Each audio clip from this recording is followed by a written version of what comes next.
সম্মানিত দর্শকগণ, আবারও চলে আসলাম নতুন একটা ভিডিও নিয়ে। একজন ব্যক্তি তিনি বলছেন যে আমার বিরুদ্ধে প্রত্যেক দিন একটা করে এফআইআর হোক এবং 200 কমপ্লিট হোক, আমি এটা চাই। তারপরে আমি গিনিস বুক অফ ওয়ার্ল্ডে নাম লেখাতে চাইছি। তো এ কথাটা বন্ধুরা আমি বলছি না, এটা যিনি বলছেন তার নাম হচ্ছে অর্জুন সিং। তা চলুন আগে অর্জুন সিং কি বলছে সেটা আমরা আগে শুনে আসি, তারপরে এই ভিডিওর সম্বন্ধে কিছু কথা আলোচনা করা হবে। ততক্ষণ গঙ্গাপুর টিভির সঙ্গে থাকুন, সাথে থাকুন এবং পাশে থাকুন। চলুন আগে ভিডিওটা দেখে আসি। আরে আমার নামে এফআইআর করেছে, তো আমি তো চাই আমার নামে রোজ এফআইআর হোক।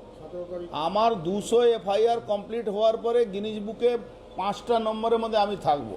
আমি চাই আমার নামে রোজ এফআইআর হোক, রোজ আমার নামে কেস করুক, যাতে গিনিস বুকে নাম হয়। ধর থানা হাজিরা, থানা বললে কি আমাকে যেতে হবে না?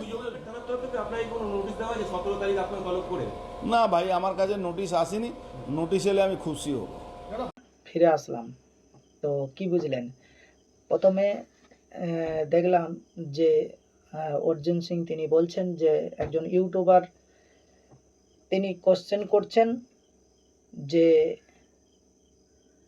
আপনার বিরুদ্ধে প্রত্যেকদিন এফআইআর হচ্ছে এবং অনেক থানায় আপনার বিরুদ্ধে রিপোর্ট দেওয়া হয়েছে, সে বিষয়ে আপনি কি বলবেন? তাই ইউটিউবার সাংবাদিকের কথা শুনে অর্জুন সিং বেপরোয়াভাবে বলছেন যে আমার বিরুদ্ধে প্রত্যেকদিন প্রতিটা থানায় মামলা হোক, এফআইআর হোক, এতে আমার কোনো যায় আসে না আর আমি এটা পরোয়া করি না। তা বলছে আচ্ছা ঠিক আছে, যদি থানা থেকে আপনাকে ডাকা হয় আপনি কি যাবেন? তো অর্জুন সিং তিনি বলছেন যে থানা থেকে ডাকলেই যেতে হবে এমন কোনো ব্যাপার আছে?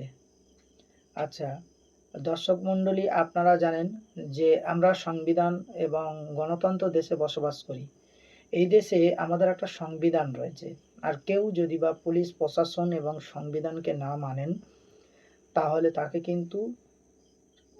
তাকে কিন্তু সন্ত্রাসবাদী দেশ অ্যাক্টিভিটি এরাই ছড়াচ্ছে এরকমই মনে হবে। আর এরা দেশ বিরোধী, সংবিধান বিরোধী ক্রিমিনালি অ্যাক্টিভিটি ছড়াচ্ছেন। মূলত এরা হচ্ছে সমাজের জন্য ভয়াবহ। এদের দ্বারাই সমাজ ধ্বংসের পথে চলে যাবে, এটাই হচ্ছে নিয়ম। কারণ আমাদের দেশে এমন কোনো মানুষ নেই যাকে পুলিশ প্রশাসন বা সংবিধান মানবে না বা না মেনে চলবে, এরকম কোনো ব্যাপার নয়। তবে তিনি অর্জুন সিং তিনি কি এত বড় মস্তান হয়ে গেল বন্ধুরা যে এনাকে পুলিশ প্রশাসন কিছু করতে পারবে না? আদৌ এনার পিছনে কাদের হাত আছে? এনার পিছনে কাদের হাত আছে? কারণ ইনি সামাজিক যোগাযোগ মাধ্যমে যদি ওনার সাহসিকতার পরিচয় দেখায়, মস্তানি দেখায়, তিনি যদি মনে করেন যে আমি সবচেয়ে বড় মস্তান ও হিটলারের কিন্তু শেষ পরিণত হয়েছিল ভয়ানক। এরকম একটা ঘটনা বন্ধুরা আপনাদেরকে দেখাবো, আপনারা দেখুন এই ভিডিওটা, ক্লিপটাও দেখুন। দোসরা যে যার মতো দখল করে নেয়। 2004 সালের 10 মে মধ্যরাতে খুলনা জেলা কারাগারে ফাঁসিতে ঝুলিয়ে তার মৃত্যুদণ্ড কার্যকরের আগে পরিবারের সদস্যদের সাক্ষাৎ পর্বে এরশাদ শিকদার তার স্ত্রীর উদ্দেশ্যে বলেছিলেন, শত শত কোটি টাকার সম্পদ রেখে গেলাম, আমার নামে একটা গরু কোরবানি দিতে পারলা না, তাই তো আমি বাইসা যাইতাম, আমার এই দুঃসময়ে তোমরা কেউ পাশে রইলা না। ফ্রাঙ্কেনস্টাইনের সেই দানবের রূপ নেওয়া এরশাদ শিকদারের জীবনের শেষ মুহূর্তগুলো কেটেছে দন্য দশায়। তার রেখে যাওয়া টাকা ও সম্পদ কেউ তার পেছনে খরচ করতে চাননি। কারাগারের অভ্যন্তরে সাক্ষাৎ করতে যাওয়া পরিবারের সদস্যদের এ নিয়ে বকাঝকাও করতেন তিনি।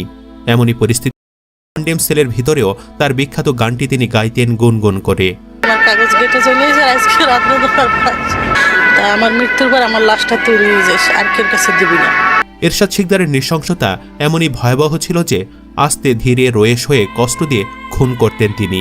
তার বরফ কলে যার ডাক পড়ত তিনি আর কখনো সেখান থেকে জীবিত বের হতে পারতেন না। আপনি মানুষকে খুন করে সিমেন্ট দিয়ে চাপ করে ওই যে ভৈরব নদীতে ফেলাই দিতেন। এদের অধিকাংশের লাশও আর খুঁজে পাওয়া যেত না। এরশাদের নৃশংসতা, দিনভর সেখানে মানুষের কোলাহল, সন্ধ্যা নামতে নিস্তব্ধতা, স্বল্প আলোয় গায়ে কাটা দেওয়া অদ্ভুত এক ভৌতিক পরিবেশ। শুধু একটি কক্ষ থেকে মানুষের আত্মচিৎকার ভেসে আসছে। কিন্তু খুলনার ঘাট এলাকার এ বিশাল বরফকলের চার দেয়ালের ভেতরই চাপা পড়ে গগন বিদারী সেই আর্তনাদ। হাত পা বাঁধা হতভাগ্য এক যুবকের পা চেপে ধরে রেখেছেন এরশাদ শিকদার।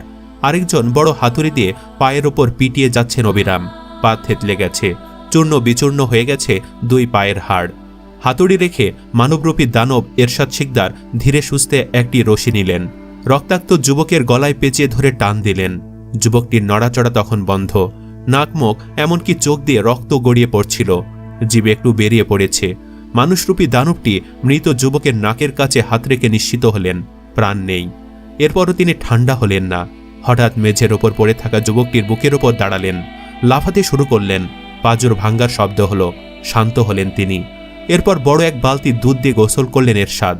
যুবকের লাশ জমাট বাঁধা সিমেন্টের ব্যাগের সঙ্গে বেঁধে ফেলে দেওয়া হলো ভেরব নদে। শতাব্দীর ভয়ঙ্কর সিরিয়াল কিলার খুলনার কুখ্যাত এরশাদ শিকদারের খুনের নিজস্ব কৌশল এটি। ঠিক এভাবেই তিনি একের পর এক হত্যাকাণ্ড ঘটিয়ে। এই ভিডিও ক্লিপটাও দেখলেন। এই ভিডিও ক্লিপে কি দেখা গেল? এই ভিডিও ক্লিপটা হচ্ছে বাংলাদেশের একজন কুখ্যাত সন্ত্রাসবাদ। তিনি বাংলাদেশের নিয়ম শৃঙ্খলা এবং আইন প্রশাসন এবং সংবিধান মানতেন না। তার নাম ছিল এরশাদ শিকদার। তো সেও এই রকম অর্জুন সিংয়ের মতো বাড়বাড়ন্ত বেড়ে গিয়েছিল, কিন্তু তার বিরুদ্ধে রাষ্ট্রদ্রোহী মামলা দিয়ে তাকে ফাঁসির কাস্টে ঝুলানো হয়েছিল। শেষ সমাধি হয় তার ফাঁসি দিয়ে। তো অর্জুন সিংকে বলবো, আপনি শুধরে যান। কদিন আগে আপনার বক্তব্যই সাধারণ মানুষ অতুষ্ট হয়েছিল। আপনি ইসলামের মধ্যে আল্লাহ রেপ করতে কোনো সমস্যা নেই এই রকম বলেছিলেন, যে ইসলামের মধ্যে রেপ করাটা কোনো ব্যাপার নয়, কিন্তু মূর্তি পুজো করাটা অনেক বড় পাপ। আপনি এটাই বলতে চেয়েছিলেন। সেই কারণে আপনি যে সংবিধান এবং সাম্প্রদায়িক দাঙ্গা বাঁধাবার কারণে সেই জন্য আপনার বিরুদ্ধে অনেক থানায় এফআইআর করা হয়েছে। তারপরে আপনার যদি লজ্জা শরম থাকতো তাহলে আপনি অনুতপ্ত হতেন, সামাজিক যোগাযোগ মাধ্যমে আপনি ভুল স্বীকারটা করতেন। তা না করে আপনি বীর পুরুষের কাপুরুষ হয়ে বীর পুরুষের মতো সোজাসুজি এসে বলছেন যে আমার বিরুদ্ধে মামলা হোক, আর আমি এইসব মামলায় কোনো পরোয়া করি না। গিনেস বুকে নাম লেখাতে চাইছি 5 নম্বরে। তো আপনার নাম গিনেস বুকে উঠবে আশা করছি, কারণ এই ভারতবর্ষে সংবিধানের ঊর্ধ্বে কোনো মানুষ নয়। আর নীতি নৈতিকতা দিয়ে এই ভারতবর্ষে সমস্ত ধর্ম বর্ণ নির্বিশেষে সবাই স্বচ্ছভাবে বসবাস করি। কেউ অপরাধমূলক ক্রিমিনালি অ্যাক্টিভিটি করে সে ছাড় পেয়ে যাবে এমন কোনো ব্যাপার নয়। যদি রাষ্ট্রপতিও অন্যায় করে তারও সাজা রয়েছে, প্রধানমন্ত্রীও যদি অপরাধ করে তারও সাজা রয়েছে। আপনি যে দলকে সাপোর্ট করেন সেই দলের নিয়মে একটা আইন পাস হয়েছিল। সে যেই হোক, মন্ত্রী হোক, নেতা হোক, এমএলএ হোক, এমপি হোক, যেই হোক, যদি তার মধ্যে অপরাধ থাকে নিশ্চয়ই তাকে জেল খাটতে হবে। তো আপনি অপেক্ষা করুন, আপনার কপালে দুর্ভাগ্য লেখা রয়েছে, অপেক্ষা করুন। কারণ এই সন্ত্রাসবাদীদের মতো আচরণ, উগ্রবাদিত্ব আচরণ, সাম্প্রদায়িক দাঙ্গা, পাবলিক যদি কোনোদিন খেপে যায়, আর যদি পুলিশ যদি বা এর স্টেপ নেয়, অর্থাৎ সময় আছে, শুধরে যান। আপনার কাছে নোটিশ অবশ্যই যাবে, অপেক্ষা করুন।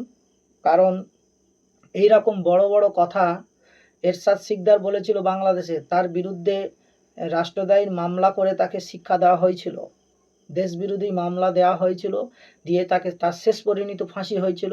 তা আপনার শেষ পরিণতি কি হতে চলেছে আপনি অর্জুন সিং শুধু অপেক্ষা করুন।